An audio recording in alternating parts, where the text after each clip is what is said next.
Beleza. Estamos no ar. Muito bom dia a todas e a todos que acompanham nossa página no Facebook. Estamos no ar nesse feriado de Corpus Christi, um dia muito importante para os católicos em todo o mundo. E aí, vamos fazer um bate-papo aqui pela manhã. Pela primeira vez eu estou fazendo... Não, já fiz um bate-papo pela manhã já, e agora estou fazendo um segundo bate-papo pela manhã, hoje com meu grande amigo Miguel Moraes, que foi vereador aqui na cidade de São Gonçalo, católico da paróquia de Santana de Itaúna, e uma pessoa que tem muito a dizer a respeito da festa de Corpus Christi na nossa cidade, que já acontece há mais de 20 anos. Eu acho que há 26 anos que acontece as festividades na rua, no Corpus Christi aqui em São Gonçalo. Então, quero dar o meu bom dia aqui para o meu grande amigo Miguel Moraes. Bom dia, Miguel, tudo bem? Bom dia, Marlos, bom dia a todos que estão nos ouvindo e nos vendo. Eu estou estreando aí nessa nova forma de contato por conta dessa pandemia que nos deixa com dificuldade de abraçar, que nos deixa com dificuldade de apertar as mãos, mas é assim mesmo. Por isso, se não fosse a pandemia, eu não sei nem o que seria de mim. Estou em casa, né, tenho uma satisfação muito grande de aproveitar esse momento para conversar com você e com todos, né, e falar um pouco da nossa experiência no campo legislativo como cristão católico. Sim. Né, o que existe geralmente na política, diferente do que eu faço, do que eu penso, do que você faz, do que você pensa, que a gente se identifica para a sociedade como políticos católicos que estão na política. Né? Isso é muito bom, porque, na maioria das vezes, as pessoas, de acordo com a conveniência, ele deixa de lado a religiosidade dele e pensa mais na política. No nosso caso, é totalmente diferente. A gente se orgulha de ser católico. É verdade, Miguel, é verdade. E sobre a questão da utilização das mídias sociais nessa pandemia, dos meios de tecnologia, você está indo muito bem, Miguel. Aprendeu muito rápido em relação a isso. A gente tem feito muitas videoconferências, inclusive, de trabalho no nosso partido. Nós dois, eu e o Miguel, pertencemos ao PDT. Então, a gente tem conversado muito, feito muitas reuniões à distância. É uma realidade nova para a gente também, mas eu acho que a gente está conseguindo avançar. E, Miguel, essa questão da importância da religiosidade na vida das pessoas é algo que, para nós, sempre foi muito comum, sempre foi muito normal, porque nós nunca renegamos a nossa fé, a gente sempre procurou deixar ela muito pública, porque ela é natural nas nossas vidas, mas somos católicos, mas na vida pública nós defendemos o interesse de toda a população, sempre procuramos fazer isso, ter uma atuação na política, na defesa, lógico, dos valores que nós acreditamos, os valores éticos e morais, mas na busca enfim, na defesa do interesse de toda a sociedade, sem discriminação. Isso é muito importante. Agora, Miguel, o Corpus Christi, ele é um feriado muito significativo para os católicos e muitas vezes as pessoas que não são católicas não compreendem o significado do Corpus Christi, porque é a data onde a Igreja Católica celebra o próprio corpo de Cristo, ou seja, a Eucaristia. Corpus Christi, em latim, corpo de Cristo, que é a Eucaristia, onde o sacerdote no altar consagra a hóstia, enfim, o pão, né, e que se transforma no próprio corpo de Cristo. Então, é uma data para celebrar esse mistério, né, que é o mistério da fé. O grande mistério da fé é quando Deus se faz carne e fica entre nós. E essa é uma celebração, uma festa que começa há muito tempo, há muitos séculos, né? Começa no século XIII, 1200 e alguma coisa, que começa a festa de Corpus Christi lá na Europa, e nós, século XIII, e isso, os portugueses trazem essa tradição para o Brasil, na questão da colonização, e o Corpus Christi ele é celebrado também em todo o Brasil. E aí é importante, Miguel, eu queria que você pudesse, inclusive, relembrar isso para todo mundo que está nos escutando, porque São Gonçalo tem hoje uma tradição da confecção do tapete de sal, celebrando o Corpus Christi. E essa é uma tradição que, às vezes, a gente olha e vê aquela festa grandiosa de todos os anos, do maior tapete da América Latina, mas acha que isso sempre aconteceu em São Gonçalo. Mas, na verdade, é uma festa que tem da confecção dos tapetes de sal nas vias principais de São Gonçalo, na rua principal de São Gonçalo, é algo que tem pouco mais de 25 anos. E você foi uma pessoa que foi fundamental para que essa tradição virasse uma referência do município, se transformasse num patrimônio cultural da cidade. Eu queria que você pudesse falar um pouquinho como é que começou essa questão da confecção dos tapetes de sal aqui no município de São Gonçalo. Bom, primeiro, Marlos, eu quero parabenizá-lo. Parabenizá-lo porque eu assisti uma live sua com o Ronaldo, que é um representante da religião afro aqui no município de São Gonçalo. Gostei muito da live feita por ele, contigo, e, por outro lado, também desse respeito, dessa consideração que você tem pelos evangélicos. Hoje nós temos marchando junto com a gente o pastor João Carlos, que é uma pessoa maravilhosa, uma pessoa que merece toda a nossa consideração e todo o nosso respeito. Primeira Igreja Batista de São Gonçalo.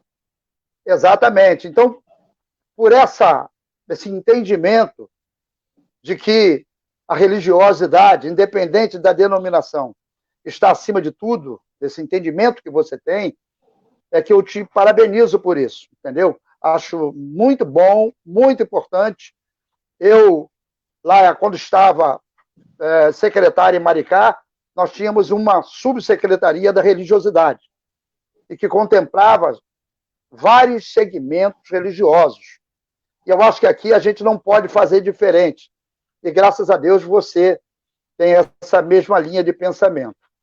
A situação do nosso tapete aqui no município de São Gonçalo, logo no início que eu passei a ser vereador, surgiu no meio católico um comentário de que corríamos riscos de não ter mais a procissão e o tapete de Corpus Christi, por conta dos recursos, da demanda de custeio, que é muito alta, e havia sido eleita uma prefeita evangélica.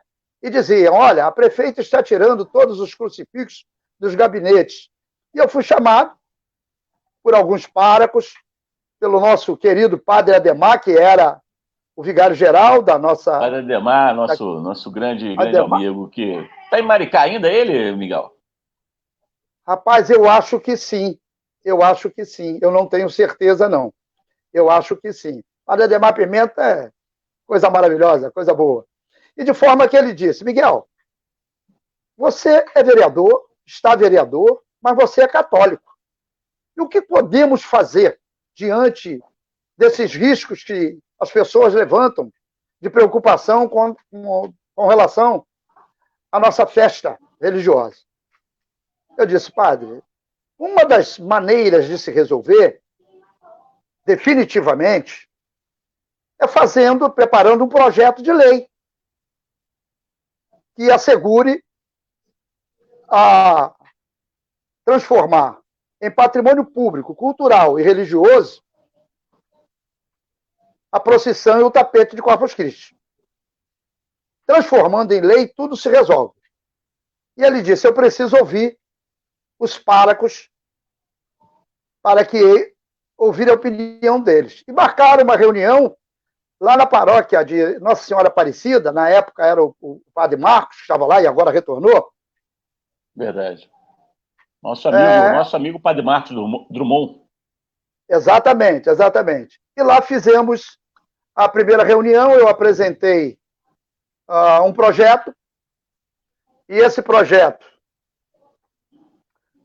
foi analisado. O nosso pároco da Igreja de Santana era o padre Mário, que se encarregou de levar lá para a arquidiocese, para que um padre especializado em direito canônico verificasse o projeto, para que não tivesse nada que interferisse na doutrina social da igreja. Isso foi feito e a gente, a partir daí, Marlos, começamos a... Você está me ouvindo bem? Estou ouvindo bem. Está me ouvindo bem, né? Porque aqui apagou. Estou ouvindo sim. Ah, então tá bom, então tá ótimo. Então, de forma que...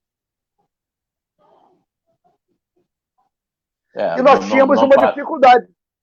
Sim. Nós tínhamos uma dificuldade, porque a prefeita Aparecida havia sido eleita no município, e junto com ela, muitos evangélicos. E eu procurei o pastor Roberto Ferreira, que você conheceu, vereador. Foi vereador conosco. Falei para ele. Foi vereador conosco. E eu falei para ele, pastor, eu tenho essa proposta que está sendo apresentada. Com certeza, se tiver a sua intervenção como secretário, nós não vamos ter dificuldade de aprovar. Mas eu quero sugerir ao senhor que também faça um projeto semelhante, eu posso ajudá-lo, para a Marcha para Jesus. E ele disse, Miguel, está resolvido, vamos preparar e vamos apresentar esse projeto de lei. E fizemos isso. Ele defendeu com veemência o nosso projeto, e nós também defendemos o da Marcha para Jesus, e foi aprovado na Câmara por unanimidade. Certo. A prefeita relutou a princípio, mas depois ela viu que era uma coisa importante para todos nós na cidade, não só para os católicos, mas também para os evangélicos. O padre Ademar sugeriu que a lei fosse sancionada no dia da missa e da procissão de Corpus Christi. Falamos com então nosso arcebispo querido, Dom Alano, e o Dom Alano concordou, grande Dom Alano, ele concordou, e aquela celebração maravilhosa, com mais de 40 mil pessoas, a lei foi sancionada, e a partir daquela data, Marlos, você que foi vereador comigo, conhece bem a técnica legislativa, conhece bem como funciona o Poder Executivo, porque você também foi secretário, né? A partir daquele momento passou a fazer parte do calendário oficial da cidade e entrou na previsão orçamentária.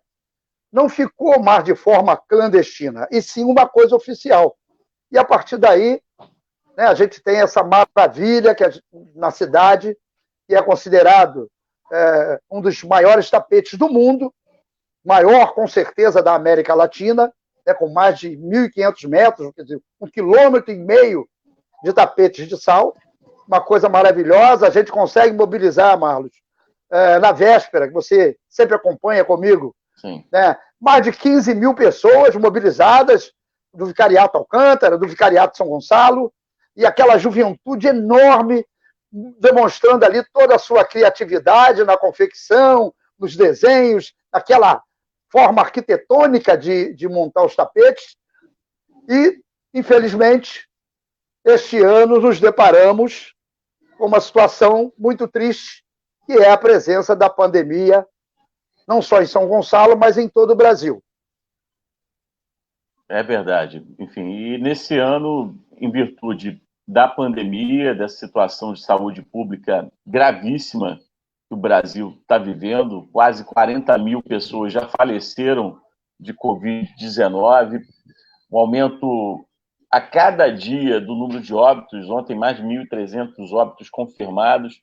Então, uma situação de muita dificuldade, muita preocupação, e não foi permitido, obviamente, esse ano, a concentração de tantas pessoas, como você falou, 15 mil pessoas na procissão e missa, sem contar na parte da noite, né, na véspera do evento, a quantidade de pessoas também para a confecção dos tapetes, né, à noite.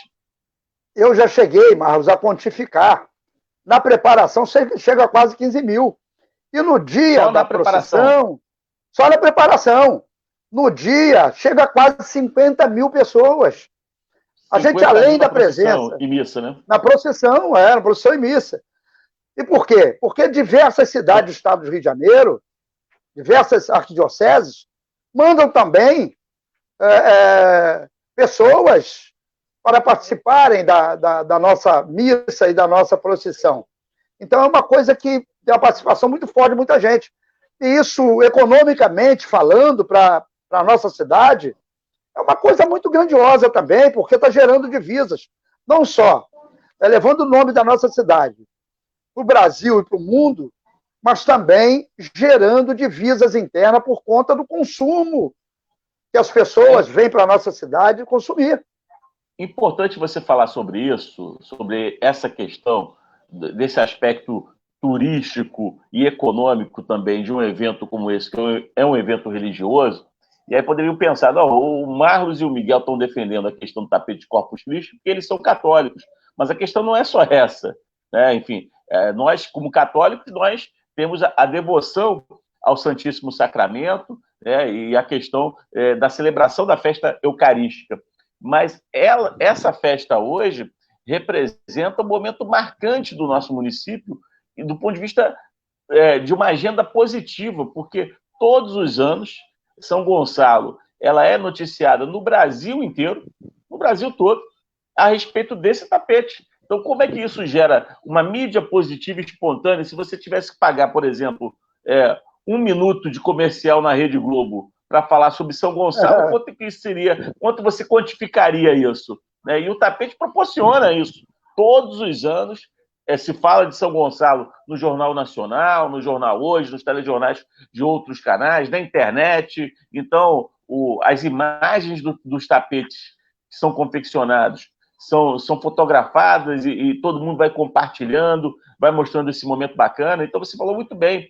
Milhares de pessoas vêm para São Gonçalo para participar desse momento também, que é um momento de fé, mas é um momento também de confraternização entre as pessoas, de encontro com as famílias. Então, você tem, por exemplo, famílias que já não moram mais em São Gonçalo, vêm para cá, aproveitam o feriado de Corpus Christi para vir para São Gonçalo, ficar junto dos seus familiares, seus amigos, e aí depois vão lá, vão almoçar, vão jantar, vão consumir nas lojas da nossa cidade. Então, isso também representa economicamente um aumento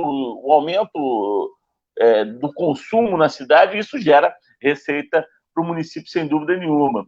Então, aí você mostra, Miguel, uma visão importante do gestor, e aí você, quando eu ainda não era vereador, quando você criou a lei, e que mostra como é que você pode, inclusive, fazer a unidade entre as próprias religiões, porque, ao mesmo tempo que foi tornado também patrimônio cultural o tapete Corpus Christi, também foi pensado por vocês, na Câmara, de que a Marcha para Jesus também deveria. Então, se de maneira indistinta, se beneficiou a cidade com a colocação das duas festas no calendário, representando, sem dúvida nenhuma, um aumento de divisas. Então, você percebeu muito o aumento das pessoas ao longo do ano na procissão e na confecção dos tapetes, Miguel? Com certeza. A cada ano, a gente observa que cresce o número de devotos presentes na confecção e na procissão, na missa. É uma coisa muito grandiosa para a nossa cidade. Como você falou, é uma coisa maravilhosa. Agora, Marlos, eu quero, aqui com toda a liberdade, assumir também o compromisso de que nós, em São Gonçalo, não podemos deixar de fora a sociedade. A sociedade gonçalense é composta de católicos, de evangélicos e de pessoas de outras religiões. E nós precisamos também integrar na sua festa religiosa, na sua festa cultural. Então, eu quero aqui, e aí sei que, não tenho dúvida, que você hoje é um pré-candidato a prefeito e é uma pessoa que, com certeza, vai ter uma votação muito expressiva. Nós vamos estar disputando aí essa final de campeonato eleitoral, né? E eu gostaria que você assumisse também esse compromisso maravilhoso de que nós temos que integrar a sociedade gonçalense, independente da sua religiosidade, né? Nessa maravilha que é a festa religiosa. Sem dúvida nenhuma, Miguel. Isso é um compromisso, na verdade, para a gente de vida, né? Não só do ponto de vista da questão da participação no poder público, na atuação na política, que é o diálogo interreligioso, o diálogo com todas as pessoas, independente de religião, e o governo ele tem que estar disponível para atender a necessidade de todas, né? Então, fazer essa integração das diversas festas religiosas que acontecem na cidade, de ter o apoio. Lembrando que o turismo religioso ele é uma realidade no mundo todo. Você tem cidades no Brasil e no mundo que vivem Aparecida do Norte, essencialmente... Né? Aparecida é um exemplo aqui mais próximo da gente. A Aparecida é uma cidade que vive em função do turismo religioso. Ela só existe, aliás, em função do turismo religioso. A Aparecida ela era um distrito de Guaratinguetá, que é a cidade vizinha.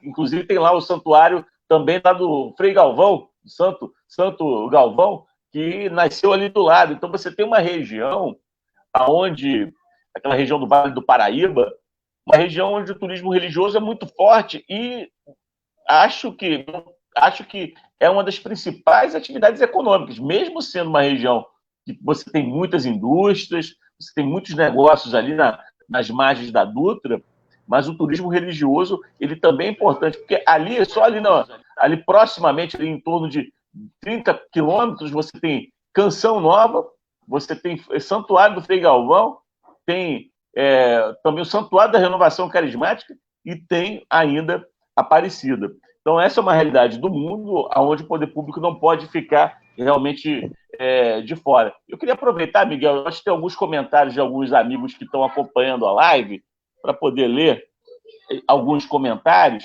Eu vi um comentário do Walter, que é nosso amigo, eu acho que o Walter, inclusive, é o Walter Pereira, ele é até ministro de Eucaristia, lá da Covanca, aí está aí o Valtinho aí. Convecção dos tapetes de Corpus Christi faz parte do patrimônio de São Gonçalo.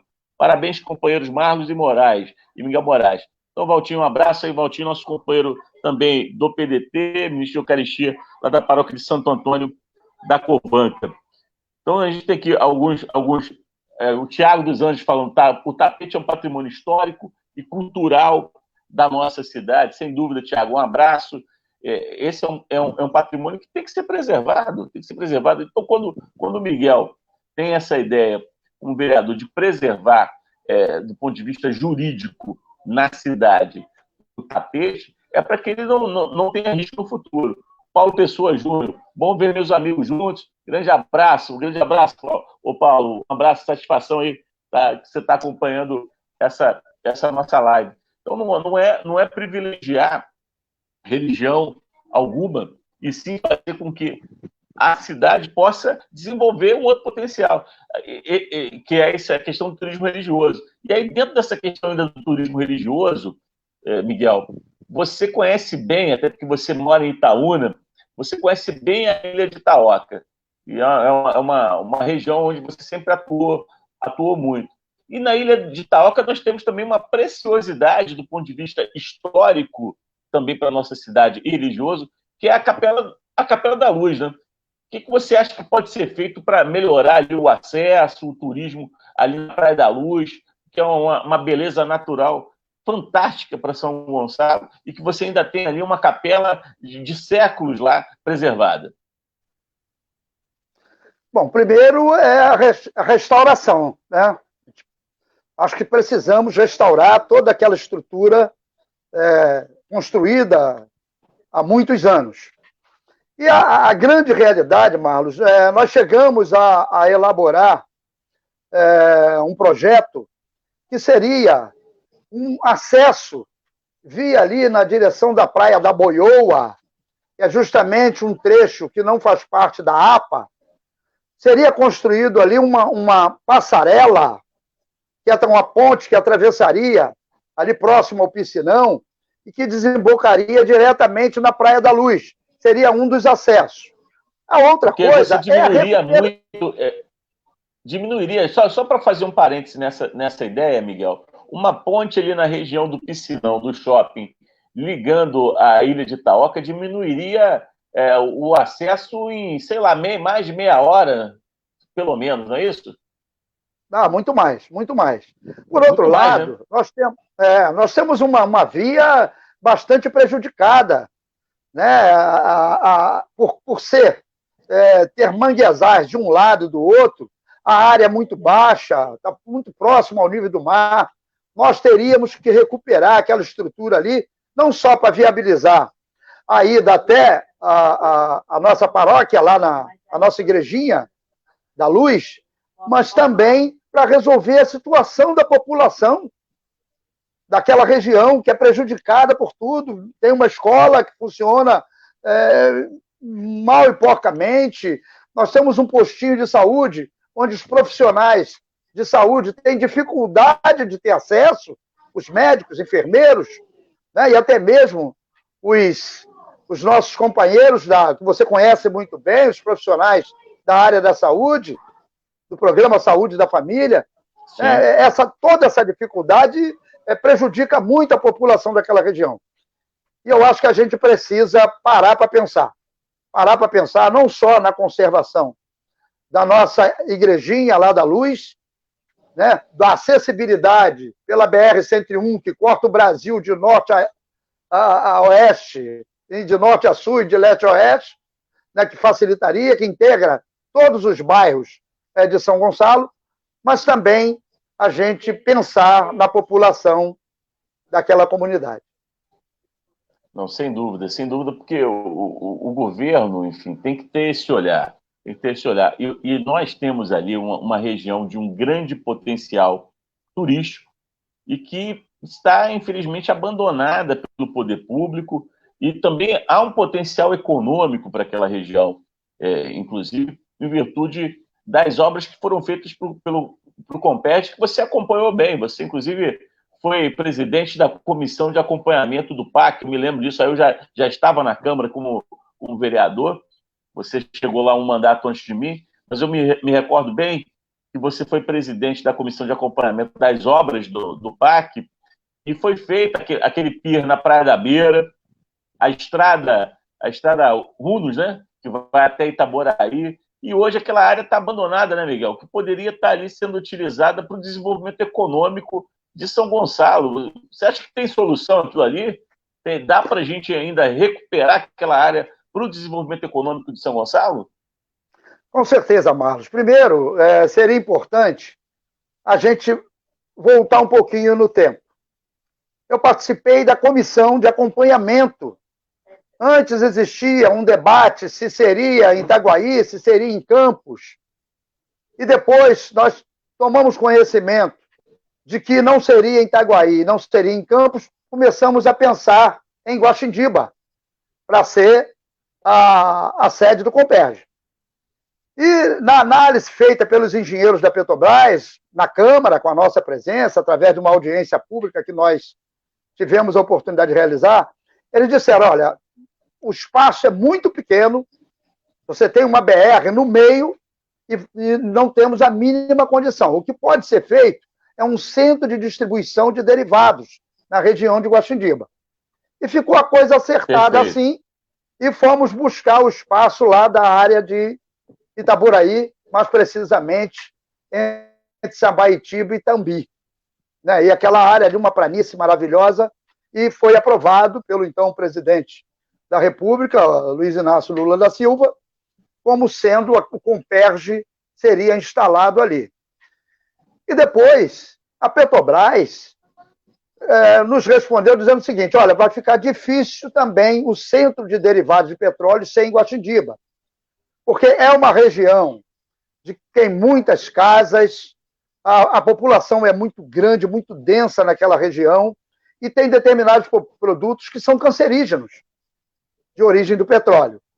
Então, nós vamos buscar uma outra alternativa, mas vamos compensá-los com a construção de uma escola de formação profissional no município de São Gonçalo e também uma estrada que vai fazer a interligação entre o porto de Itaoca, a ilha de Itaoca e Itambi. E aí nós ficamos na esperança, foi formada uma comissão, nós fomos visitar o gasoduto Brasil-Bolívia, e já em Mato Grosso do Sul, em Campo Grande. A gente conheceu a escola, uma escola linda, maravilhosa, que ao término das obras, ela foi entregue ao Senai para administrar, e a gente estava muito feliz até então. O espaço foi cedido, onde era a Escola Municipal Luiz Gonzaga, ali ao lado do Clube Mauá, foi cedido para a construção da Escola Técnica. A Escola Técnica praticamente está lá um elefante branco, só funcionou apenas com 30% até então da sua capacidade. Isso acabou indo por terra, prejudicando, atrapalhando os objetivos. E a estrada ficou uma estrada que interliga realmente as duas cidades, mas sem nenhuma serventia, por conta da baixa utilização. É uma estrada de chão batido. E a gente tem que buscar uma nova alternativa para resolver a situação daquilo que foi compromisso da Petrobras com a cidade de São Gonçalo. É verdade, porque é uma área que, inclusive, a da própria estrada, a partir de Guaxindiba, poderia ser feito um desvio ali em Guaxindiba para se atingir Itambi, para não passar por Manilha. Então, se você tiver ali um bom projeto de engenharia, nós conseguimos ali fazer um mini arco metropolitano para desviar o trânsito pesado da BR, melhorando muito a fluidez do trânsito para toda a nossa região e trazendo empresas para São Gonçalo, por uma questão que eu não consigo entender, Miguel, e nós que tivemos essa oportunidade de estar no legislativo da nossa cidade, como sucessivos prefeitos, governos municipais, não conseguiram desenvolver um plano de desenvolvimento econômico para São Gonçalo, nós tendo a nossa cidade essa grande oportunidade do ponto de vista logístico, que é ser cortada por uma BR-101, ter duas RJs que também passam pela cidade, a RJ-104 e a RJ-106, um município que tem acesso rápido para a região dos lagos, para a região serrana, para a região norte do estado, para a própria capital. E aí, a partir dessa formulação de um plano de desenvolvimento econômico, nós conseguimos atrair empresas para cá para gerar emprego e renda para a nossa cidade. E é como você falou, a Petrobras tem uma responsabilidade social com o nosso município. Quando houve o início do projeto do Comperj, São Gonçalo teria esse centro de derivados, de distribuição, que acabou não acontecendo. Nós recebemos essa estrada que hoje é um problema social. Então, nós temos que ter investimento da Petrobras aqui e a retomada das obras do Comperj, porque o atual governo federal não está olhando para a nossa região, infelizmente. E a Petrobras, ela é um patrimônio do povo brasileiro. Não há como aquele recurso que já foi empregado lá no Comperj, nós não retomarmos aquela obra para que tenhamos um mínimo de desenvolvimento econômico para a nossa cidade, para a nossa região. E essa é uma questão central, não tenho dúvida nenhuma, do futuro programa de governo que o PDT vai apresentar para São Gonçalo e que nós estamos lá trabalhando incansavelmente para, nesse ano, nessas eleições, levar essa proposta de desenvolvimento econômico para São Gonçalo. Você que é um cara também metalúrgico, da indústria naval, sindicalista, e os empregos da indústria naval aqui. Ontem eu estive até batendo um papo numa live ontem à noite com o presidente do Sindicato dos Metalúrgicos de Niterói, o nosso companheiro Edson Rocha, falando um pouco dessa questão da indústria naval. E o desenvolvimento da indústria naval aqui em São Gonçalo, Miguel. Ali, inclusive, na região de Guaxindiba, nós tivemos ali instalado o Estaleiro Aliança, e que fechou. Nós vamos conseguir retomar esse desenvolvimento da indústria naval em São Gonçalo, Miguel? Ô Marlos, logo após a minha posse como vereador, dos primeiros projetos apresentados foi de redução da carga tributária do setor naval aqui para São Gonçalo. E eu procurei a prefeita e disse: vamos olhar da Contorno para Niterói. Já não tem mais espaço para a construção de estaleiros e pequenos estaleiros da construção naval. Quando a gente olha, prefeita, para São Gonçalo, a gente vê 14 quilômetros de orla com meia dúzia de pequenas empresas na região do Gradim, com apenas 84 metalúrgicos. Então, reduzir a carga tributária é fundamental. E ela procurou o secretário de Fazenda, que teve, a princípio, uma resistência muito grande, e depois que eu tinha feito a indicação legislativa, eles resolveram aprovar a indicação e apresentar o projeto de lei, porque é de competência, redução de carga tributária é de competência do Poder Executivo. E de forma que nós reduzimos de 5% para 2%. E foi o suficiente para o estaleiro São Miguel, que até então tinha um cais, apenas um pier para atracarem suas chatas que forneciam água e óleo para os navios na Baía de Guanabara, a construir uma pequena carreira, um pequeno dique, e a partir dali começar a construir os supply, que são embarcações menor do que um navio e maior do que um rebocador, que dá sustentação, que dá apoio às plataformas de petróleo. Para você ter uma ideia, o pré-sal precisa de 2.000 supply. Nós não temos 100. Então, com a redução da carga tributária, esse estaleiro começou a desenvolver a sua indústria naval. Nós tivemos lançamento de diversos navios, supply. Você chegou a acompanhar isso, já vereador, acompanhando, sim, e foi um sucesso. Aqueles 84 trabalhadores do setor naval, Marlos, se transformou em mais de 4.000. A indústria naval ela é muito interessante, ela é tão importante para o nosso estado, para o nosso município, como é a indústria automotiva para São Paulo. A indústria naval, ela movimenta a indústria metalmecânica, a indústria eletroeletrônica, a indústria têxtil, a indústria de gênero alimentício, envolve a indústria da borracha, envolve uma série de indústrias que promove aí de um emprego do metalúrgico do setor naval, você tem mais 3 empregos fora do setor por conta dessas empresas de apoio. Com essa pré-falência do setor naval aqui em São Gonçalo, essas pequenas empresas que forneciam produtos também para o setor acabaram falindo. E a gente tem que ter uma questão moral, Marlos, de recuperar. Eu fui coordenador nacional da Câmara Setorial Naval.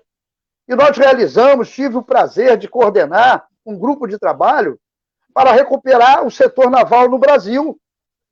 Eu viajei o mundo, entendeu? Viajei o mundo, eu fui ao Japão, a conferência no Japão, na Itália, na Espanha, entendeu? E nós aprendemos muito como se desenvolve política de construção naval aqui no Brasil. E esse programa que foi feito foi que o então presidente Lula adotou, suspendendo aquela licitação maldosa que deu a Singapura a construção da P-51 e a P-52.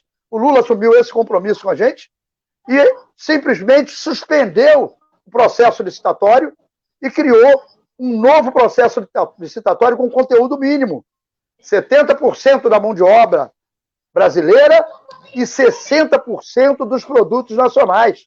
Então, olha, a indústria mecânica de São Paulo, a indústria têxtil do Nordeste, a siderúrgica de Minas Gerais, todo mundo passou a se desenvolver por conta do retorno do setor naval.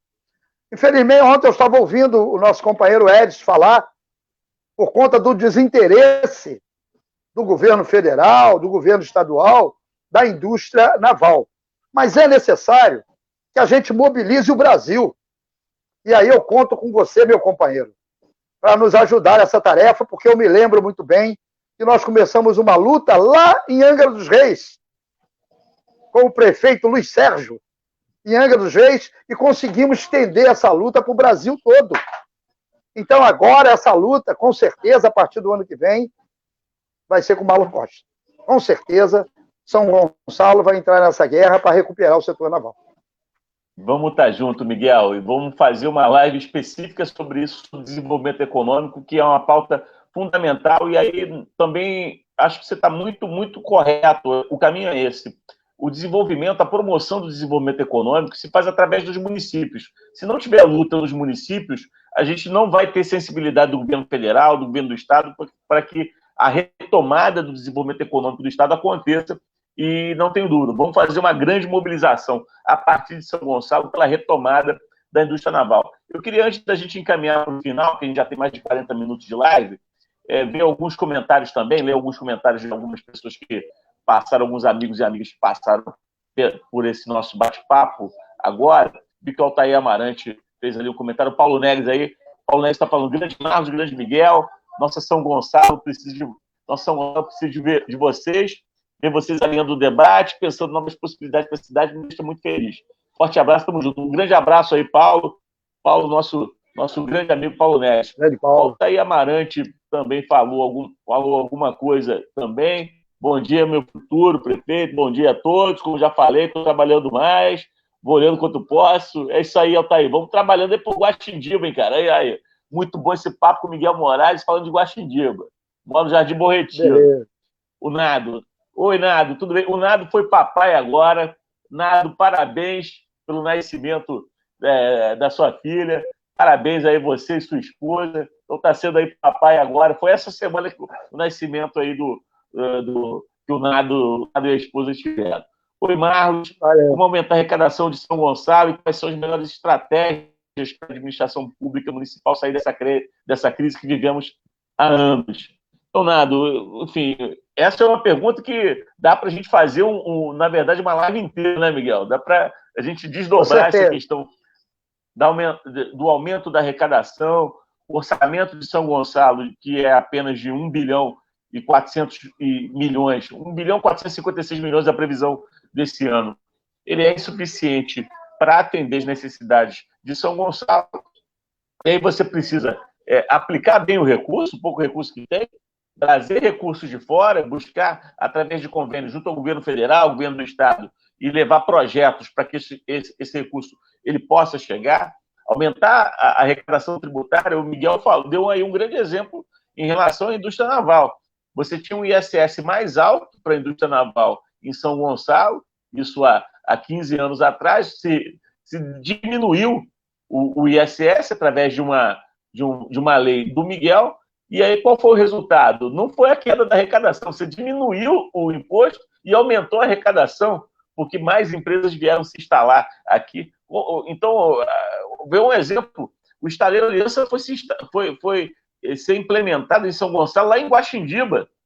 Construiu uma unidade em Guaxindiba, na área industrial de Guaxindiba. Então, isso mostra que quando você tem incentivo por parte do governo municipal, as coisas ficam muito mais fáceis para que as empresas possam vir e fazer com que nós tenhamos o desenvolvimento econômico, a geração de emprego e renda aqui para a nossa população. Não é isso, Miguel? Você quer fazer uma observação? Com certeza. Primeiro, parabenizar o Nado que está entrando aí nesse time dos papais. Eu já estou no time dos vovôs. Mas, Nado, eu quero só dizer a você, essa pergunta é muito oportuna, e eu quero dizer a você o seguinte: Niterói, Maricá, Campos, Caxias, Rio das Ostras, Macaé e diversos outros municípios, como Quissamã, todos têm royalties do petróleo. Alguns municípios, de forma inteligente, utilizam esses recursos para beneficiar a cidade, para atender os interesses da sociedade. como é o caso de Maricá, o caso do Rio de Niterói, por conta do nosso querido prefeito Rodrigo Neves. E eu fico perguntando, Marlos, nós fazemos limites com Maricá por terra. Fazemos limites com Niterói por terra e por mar. O royalty não é uma dádiva, não é uma vontade da Petrobras de liberar recursos para a região. O royalty do petróleo é uma compensação por possíveis danos ambientais que, porventura, possam ocorrer de explosão, de rompimento de gasoduto, de oleoduto. E aí eu pergunto, ora, nós estamos aqui do lado, nós temos que ter royalty, nós precisamos participar dos royalties do petróleo de São Gonçalo, precisa ter royalty sim. Nós não podemos ficar como se fosse um município à parte. Nós não estamos à parte. Nós estamos diretamente ligados a esses dois municípios que, numa catástrofe, com certeza, a população de São Gonçalo será prejudicada. E aí, Marlos, eu quero estar nessa tarefa contigo para a gente discutir essa questão, não só na Petrobras, no governo do Estado e também no Congresso Nacional, para que isso se resolva. Sem dúvida, Miguel. Você está levantando um assunto que também rende, inclusive, um outro bate-papo só sobre a questão dos royalties para São Gonçalo, porque há algumas medidas que podem ser tomadas pelo município, pela prefeitura municipal, para que tenhamos um aumento na arrecadação de royalties. Os royalties de São Gonçalo hoje, eles não são significativos no nosso orçamento. Recebemos um pouco mais de 20 milhões por ano. É muito inexpressivo quando comparamos com a realidade de Niterói e Maricá, que estão ao nosso lado, e que recebem recursos anuais de cerca de milhões e milhões e milhões a bilhão de reais. Bilhão. Então, não dá para continuar. E aí, algumas medidas, como você bem falou, o impacto ambiental, se ocorrer nessas duas cidades, vai acontecer pior em São Gonçalo pela nossa população. A gente tem um tamanho de população muito maior do que Maricá e Niterói. Então, se tiver qualquer tipo de problema ambiental, São Gonçalo vai ser mais impactado, inclusive, do que essa cidade. Temos a questão também da ligação pelo mar, pela Baía de Guanabara. E já tivemos, inclusive, derramamento de óleo na Baía de Guanabara, que afetou São Gonçalo drasticamente. A pesca na região do Gradim, diretamente. A pesca do Gradim, Itaoca, na Praia das Pedrinhas. Os pescadores ficaram sem emprego, ficaram sem trabalhar. Então, o ambiental na Baía de Guanabara nos impacta diretamente. E na Baía de Guanabara, nós temos ilhas onde você tem terminais de combustível da Petrobras, ilhas que dentro da carta náutica, do mapa, deveriam ser de São Gonçalo, geograficamente, como uma ilha rasa e redonda, que os royalties são recebidos pelo município do Rio de Janeiro. Essa é uma outra luta que a gente vai entrar. Vamos judicializar isso, vamos para a justiça, vamos discutir na Assembleia Legislativa, Congresso Nacional, mas vamos para a justiça também, para que esses royalties da ilha rasa e redonda possam vir para cá, para São Gonçalo, não mais para o município do Rio de Janeiro. Não sei por que a Prefeitura de São Gonçalo, ao longo de tantos anos, não entrou na justiça para rever essa situação. Geograficamente é nossa, está ali do lado ali, do lado ali de Juturnaíba. Então aquilo pertinho ali da Ilha das Flores, como essas ilhas pertencem do ponto de vista de recebimento de royalties do Rio de Janeiro. Para mim não tem sentido nenhum. E uma outra questão, para essa visão ser mais equitativa dos royalties, do ponto de vista da questão ambiental de São Gonçalo, há que se fazer uma discussão também na Agência Nacional de Petróleo, na agência ANP, isso a Prefeitura pode fazer, nunca fez, e também na Justiça para rediscutir a questão dos royalties. Então, Miguel, nós vamos utilizar, quando o PDT voltar à Prefeitura, nós vamos utilizar de todos os recursos possíveis, tanto do ponto de vista administrativo e judicial, para fazer com que São Gonçalo receba esses recursos, que não é nenhum favor para São Gonçalo. Isso é direito pelo tamanho da nossa população, pela nossa localização geográfica, e para que nós possamos ter esses recursos, o Niterói tem muito bem, para o desenvolvimento da própria sociedade, para aplicar na saúde, para aplicar na infraestrutura, para fazer poupança. O Rodrigo Neves ele fez um fundo da arrecadação dos royalties para a cidade de Niterói, e hoje tem mais de 300 milhões lá no fundo. Quer dizer, hoje, se a gente tem uma situação econômica delicada, como eles fizeram essa poupança, então eles hoje têm uma cobertura para poder proteger a sua cidade, a sua economia. Então, esse é um grande exemplo lá do prefeito Rodrigo Neves, secretária Giovana Victor, que foi idealizadora desse fundo, e eu já tive a oportunidade de conversar com ela, inclusive, através de uma live, para a gente falar sobre isso. Então, é uma maneira de você ter os royalties revertendo a população. Mas isso dá margem para a gente fazer um outro programa. Então, Miguel, eu queria, para a gente já encaminhar para o final, retomar a questão do tapete de Corpus Christi, dessa grande celebração do dia de hoje. Corpus Christi é uma festa móvel, ela não tem dia. O dia todo ano vai mudando, porque é o calendário religioso que determina a data da festa do Corpus Christi. E lembrando, como nós afirmamos no início, é a festa onde se celebra a Eucaristia, né? A presença de Cristo na Eucaristia.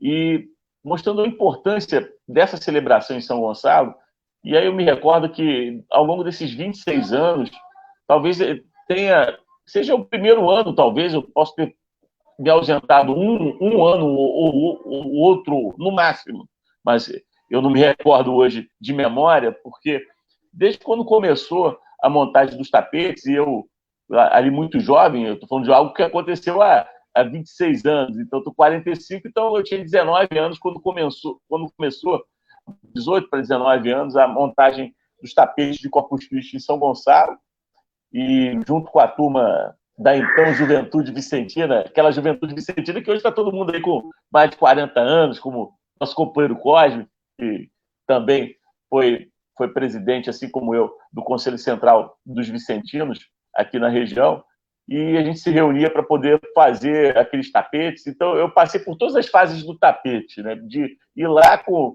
o jovem para poder fazer o tapete, para colocar lá a mão na massa, no sal, e ajudar a fazer, e aí depois, já para olhando, observando a turma fazer à noite, participando da missa, participando sempre da procissão, levando minha filha para fazer o tapete também. Meus dois meninos ainda não foram fazer o tapete ainda, mas minha filha já teve a oportunidade de fazer o tapete. Eu junto com minha esposa, com meus pais também, na confecção dos tapetes. E esse ano isso não acontecer na cidade, é algo que a gente fica realmente saudoso, né? Porque a gente queria estar nessa situação, mas sabemos, por outro lado, que em virtude dessa pandemia não daria, não seria possível que isso acontecesse esse ano novamente. Mas a gente tem certeza, porque a gente tem muita fé, muita esperança de que em breve vamos ter uma vacina para essa doença, para que possamos voltar à normalidade do convívio social, voltar a ter aglomeração, a gente possa ter os eventos religiosos, culturais, esportivos, todos de volta com a presença de público, muito em breve. E eu quero, Miguel, aproveitar esse momento para te agradecer. Você que, na época, como vereador, como legislador, teve essa grande iniciativa, essa grande ideia de fazer com que essa tradição espontânea do povo católico de São Gonçalo pudesse se transformar no patrimônio cultural de São Gonçalo. Hoje está no calendário de eventos de nossa cidade, gerando riqueza, gerando renda para a nossa cidade, mas também, principalmente, gerando para a nossa cidade mídia positiva, boas notícias, e a gente está no momento que nós precisamos de muitas boas notícias, daqui o Santíssimo Sacramento possa realmente abençoar aí a nossa cidade, nossa vida, e a gente possa ter essa cura o mais rápido possível. Muito obrigado, Miguel, pela tua participação aí hoje, aí, meu irmão. A palavra está contigo para as suas considerações finais. Marlos, obrigado. Primeiro, eu gostaria de dizer que você era da Juventude e eu fui da JOC, Juventude Operária Católica.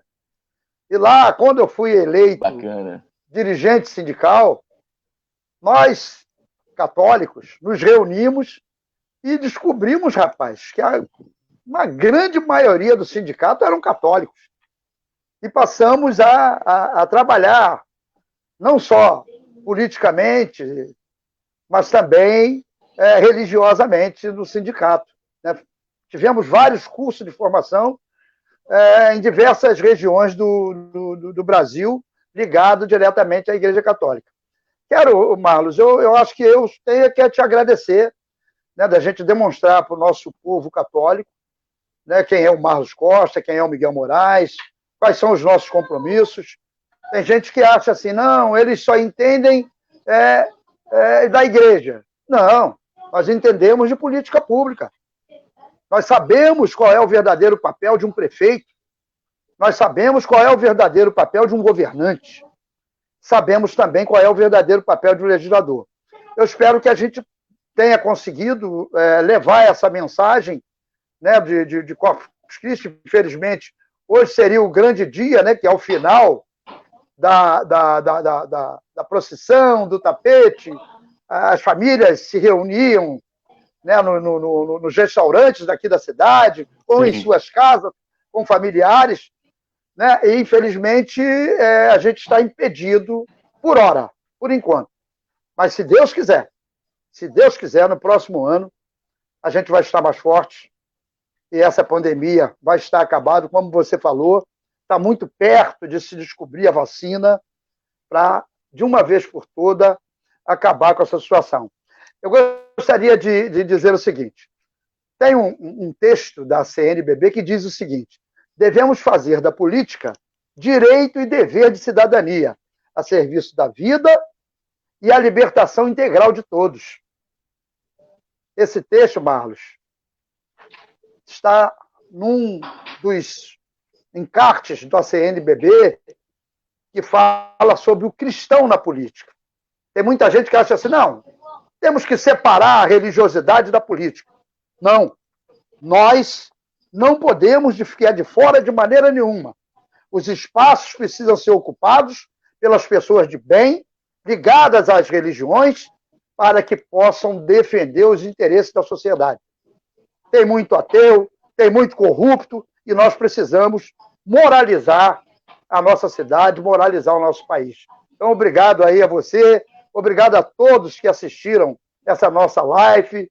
Quero me desculpar por esse tempo que nós levamos falando sobre tantas coisas que são importantes para a sociedade gonçalense, né? A Cláudia estava aqui dizendo, Miguel, Corpus Christi.